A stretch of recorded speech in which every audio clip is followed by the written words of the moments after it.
Oi, gente, vamos lá, né? Para mais uma videoaula.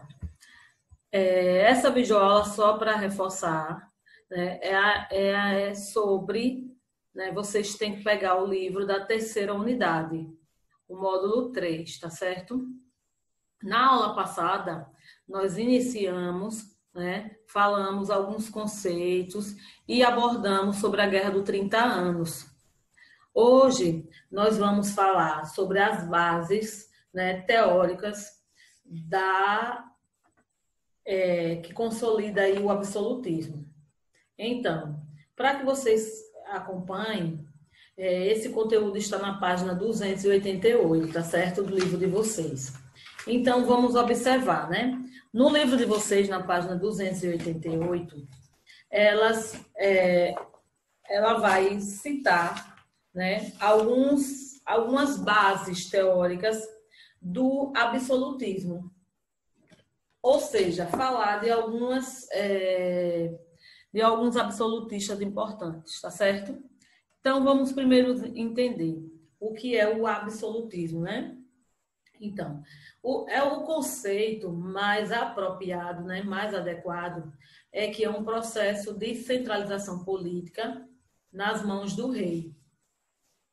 Resultado aí de uma evolução política das monarquias nacionais, surgida na Baixa Idade Média, e que tem por aliança o rei mais a burguesia. E dentro desse conceito, né, dessas bases, dessa forma de governo, há interesses de centralização do poder político, também a padronização monetária dos pesos e das medidas, uma adoção de mecanismos protecionistas que garantia aí a expansão das atividades comerciais e a adoção de incentivos comerciais para o enfraquecimento da nobreza feudal, também como uma garantia aí da supremacia política do rei. Dentro disso, a gente vai observar que dentro desse conceito, né, dessa forma política, dessa forma de governo, há também algumas reformas religiosas, né? A decadência da Igreja Católica e a falência aí do poder, com isso há o fortalecimento do poder real. E durante a Idade Média, o poder ele estava dividido em três esferas. O poder local, que era exercido pela nobreza medieval, o poder nacional, que era exercido pela monarquia, e o poder universal, que era exercido pelo papado. Algumas características importantes dessa forma de governo, nós podemos também destacar elementos culturais, ou seja, o desenvolvimento aí do estudo de direito nas universidades e a preocupação em legitimar esse poder real, né? Aí, nesse contexto, o renascimento cultural, que contribuiu aí para o retorno aí ao direito romano. Se vocês observarem como estava a Europa Ocidental ali no início do século XVI, ela estava toda nessa correlação aí que vocês estão observando no mapa, né? Há também algo para a gente caracterizar como quais foram esses mecanismos do absolutismo, né? Há uma criação de um exército nacional, que era o instrumento principal aí do processo central da política, formado aí por mercenários, né? Há também a questão de enfraquecer a nobreza e não armar os camponeses, o controle aí do legislativo e todas as decisões do reino estavam controladas diretamente pelo rei, que possuía aí o direito de criar essas leis. Também com o controle sobre a justiça. Por quê? Porque nesse processo há uma criação do Tribunal Real, sendo superior aos tribunais locais e controlado aí pelo senhor feudal. Também, né, é importante aí frisar, né, que há um controle sobre as finanças, né? Há uma intervenção aí na economia. Também foi nesse período a cunhagem de moedas, a padronização monetária, cobranças de imposto, a criação da companhia de comércio, a imposição dos monopólios e uma burocracia estatal, ou seja, o corpo de funcionários que auxilia na administração das obras públicas e o fortalecimento e o controle do Estado e do poder real. Além de um conjunto, né, de interesses da burguesia e dos monarcas, o fortalecimento do Estado e do poder centralizado também contou com uma base de ideias que faziam parte aí de um conjunto de novos valores que passavam a dominar a condução da sociedade europeia durante a formação do período moderno. Havia pensadores, né, alguns pensadores criaram argumentos e teoria para explicar e justificar esse absolutismo, que a gente vai observar agora as bases dessa teoria, que vocês podem observar, né, que antes de eu iniciar, o livro de vocês só traz essas bases dessa teoria, né? Ela vem colocando a figura, na página 288, de Nicolau Maquiavel, né?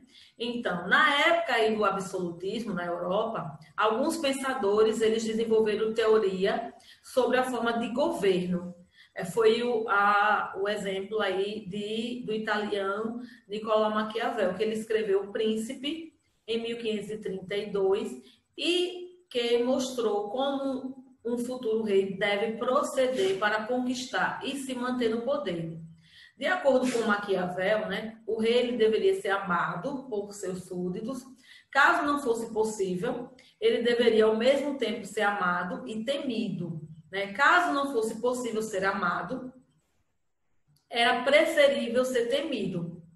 Em relação da natureza má dos seres humanos, ele também defendia a unidade italiana sobre um governo forte, centralizado como uma única maneira de garantir a segurança, que sempre ameaçada pelas instâncias estrangeiras.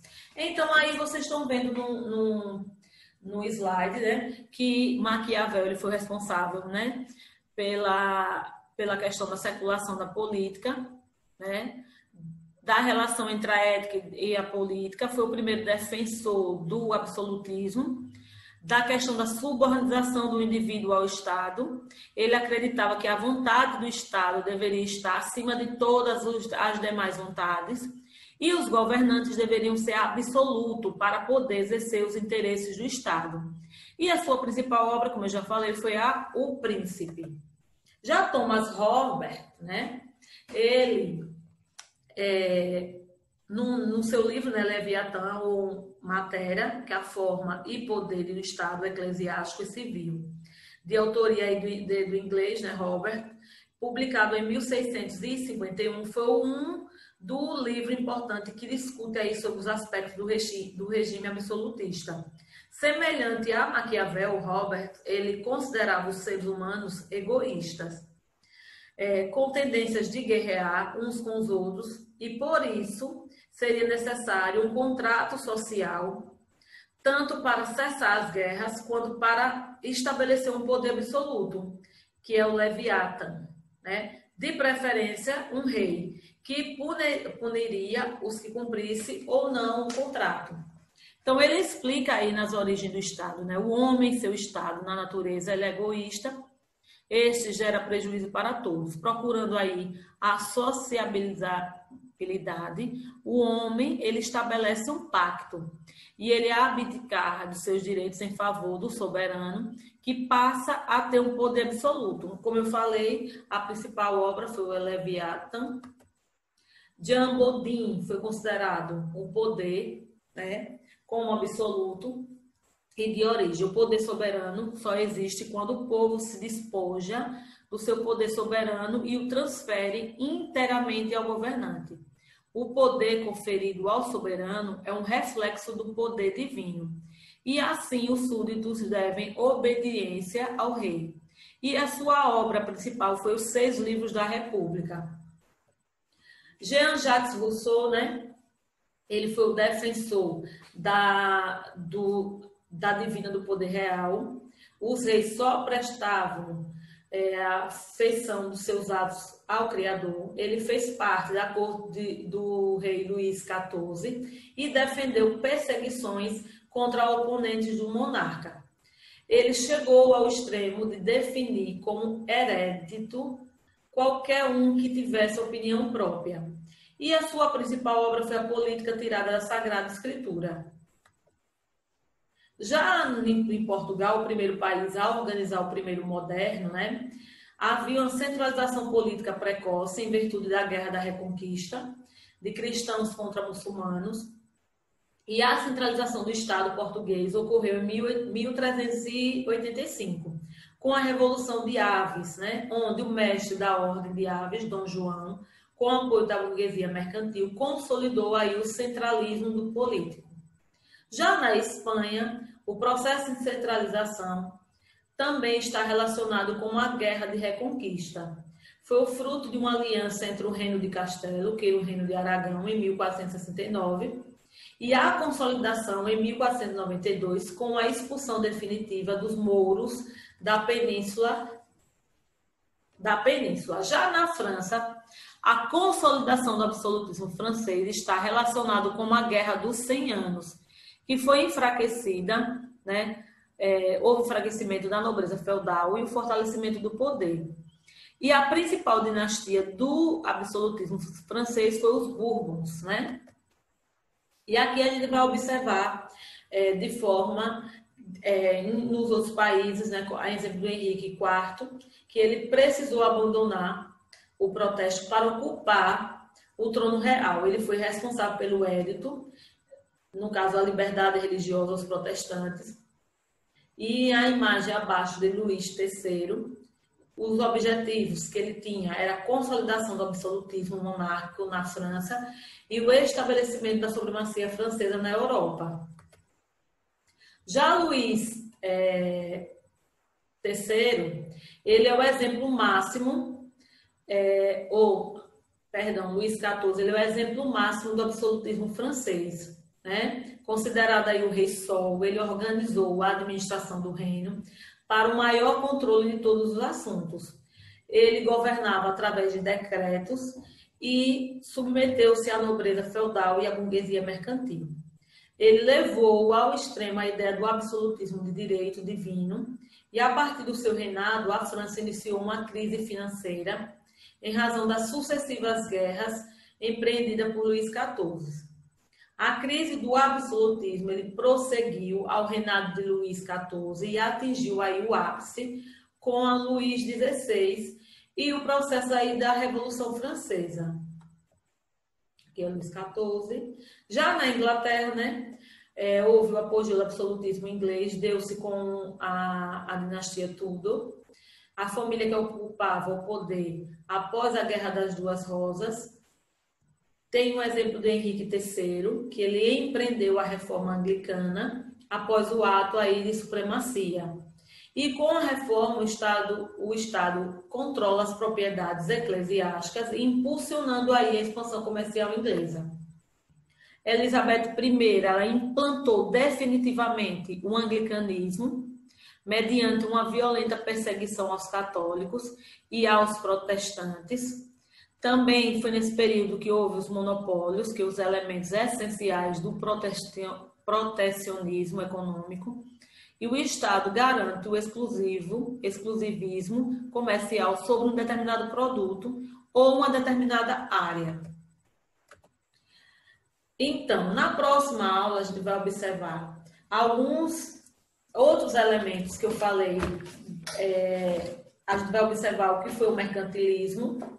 E agora a gente vai corrigir a atividade que eu deixei das páginas 278, ou a correção da página, só um instante, correção da página 283 até a página 287, tá certo? Então, peguem o livro de vocês para vocês observarem se vocês erraram, o que é que está certo ou não, tá certo? Então, vamos lá. Na página 283, só tem somente uma questão, que vocês teriam que observar também o mapa que está na página, né? E responder a pergunta, né? O mapa ao lado, ele está delimitando as fronteiras dos estados europeus com o final da Guerra dos 30 anos. né, com o Tratado de Westphalen, assinado em 648, trouxe algumas profundas mudanças. Então, quais foram as mudanças que o tratado trouxe aos países europeus? Então, as mudanças que o tratado trouxe foram a liberdade de práticas religiosas, novas divisões de territórios e a ideia de um Estado novo, né? Ou seja, os estados passavam a ter o direito à soberania e os seus territórios. Só tem essa única questão na página 283. Na página 286, vocês teriam que ler o texto e, em seguida, responder as questões. Letra A. Segundo o texto, inicialmente, quem fez parte da Guerra dos 30 Anos? Então, segundo o texto, inicialmente, né, fizeram parte dos 30 anos os protestantes e os católicos. Na letra B. Quais as consequências do fim da Guerra dos 30 Anos? O que teve, né, de consequências? Com o fim aí da Guerra dos 30 Anos, estabeleceu-se novas regras nas relações internacionais, trazendo aí um novo equilíbrio de poder. Na letra C, como era estabelecido o poder antes da Guerra dos 30 Anos? Então, antes da Guerra dos 30 Anos, havia uma consolidação dos princípios religiosos medievais sob a soberania do papado, no qual os monarcas tinham como base. Na letra D, segundo o texto, o que encerrou a Guerra dos 30 Anos, né? Segundo o texto, a Guerra dos 30 Anos ela encerrou aí com o Tratado de Westphalen, né? Com a consolidação aí da razão do Estado. Na segunda questão, quais países participaram do lado protestante da Guerra dos 30 Anos? Então, os países que participaram foram Suécia, Holanda, Dinamarca e Principados da Alemanha. Na terceira questão, que motivos incentivaram a revolta por parte dos protestantes? Então, os motivos foi a imposição pelo imperador austríaco Fernando II do Sacro Império Romano Germânico e do catolicismo da Boêmia, na República Tcheca, onde havia maior concentração de protestantes do país. E na página 287, quarta questão, complete a frase abaixo, marcando o X na alternativa correta. Então, o motivo para a França ter entrado na Guerra dos 30 Anos do lado protestante foi a intenção de conquistar alguns territórios sob domínio dos reis da família de Habsburgo, assim poderiam enfraquecer outros reinos, como a Espanha e o Sacro Império Romano Germânico. Na quinta questão e última, né, observe a imagem a seguir e em seguida responda a questão. Essa imagem é uma estação da Companhia Pública Elétrica de Gás na Nova Jersey, nos Estados Unidos. É uma fotografia de 2018. Então, letra A. O que a imagem retrata? Então, a imagem retrata, no segundo plano, né, uma indústria estadunidense poluindo o meio ambiente. Já a letra B. Qual a sua opinião sobre essa situação? Então, é uma resposta pessoal, né, que vai levar você a refletir, né, criticamente sobre as consequências dessa poluição que é causada pelas indústrias, as pessoas, para o meio ambiente como um todo, né? Então, vocês vão relacionar a indústria como uma destruição do meio ambiente. E na letra C, pesquisar sobre a produção abusiva de poluição pelas indústrias estadunidenses, analisando as consequências por esse ato pode trazer para o país. E, em seguida, anote as informações que você encontrar no caderno e discuta depois, né? Então, a atividade foi corrigida. Só reforçando, na próxima videoaula a gente vai falar sobre o mercantilismo, que foi também outra prática importante, no período do século XV até o século XVIII, conhecida aí na Idade Moderna, né? Então, eu vou ficar, hoje a aula vai ficar por aqui, então até a próxima videoaula, tá certo? E se cuida.